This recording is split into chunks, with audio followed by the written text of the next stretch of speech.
સુરતમાં પડતર પ્રશ્નોને લઈને માજી સૈનિકો મેદાને ઉતર્યા છે। પડતર પ્રશ્નોના નિરાકરણને લઈને માજી સૈનિકોએ જિલ્લા કલેક્ટરને આવેદનપત્ર આપ્યું।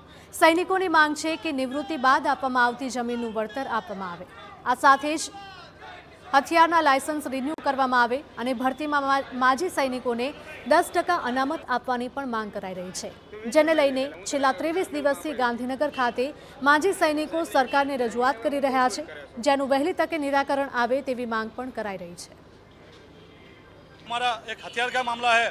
हथियार का लाइसेंस हमारा अभी तक रिन्यू नहीं हो रहा है और हमारा ज़मीन का उसका पेमेंट जैसे कि हम आर्मी से रिटायर हुए वो पेमेंट हमारे को मिलना चाहिए। अदर स्टेट में मिल रहा है, गुजरात में हमारे को पेमेंट नहीं मिल पा रही है, वो हमारा प्रश्न है और ज़मीन का प्रश्न है।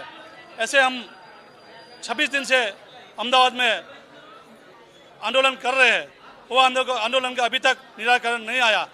आज અમે ઘણા દિવસોથી ગાંધીનગર પણ અમારે જે આંદોલન ચાલે છે એની અંદર પણ અમે ભાગ લઈએ છીએ અને આજે આ આવેદનપત્ર અમે કલેક્ટર સાહેબને આપવામાં આવેલું છે, જેથી કરી કે અમારા મુખ્યમંત્રી શ્રી ભૂપેન્દ્રભાઈ પટેલ, ગૃહમંત્રી હર્ષ સંઘવી સાહેબ એ લોકોને અમે હાથ જોડીને રિક્વેસ્ટ કરી છે કે આ જે અમારા માજી સૈનિકોના પ્રશ્ન છે એ હલ થવા જોઈએ અને જલ્દીથી જલ્દી એનું નિરાકરણ લાવવું એ આપણા ગુજરાત ગવર્મેન્ટની ફરજ છે।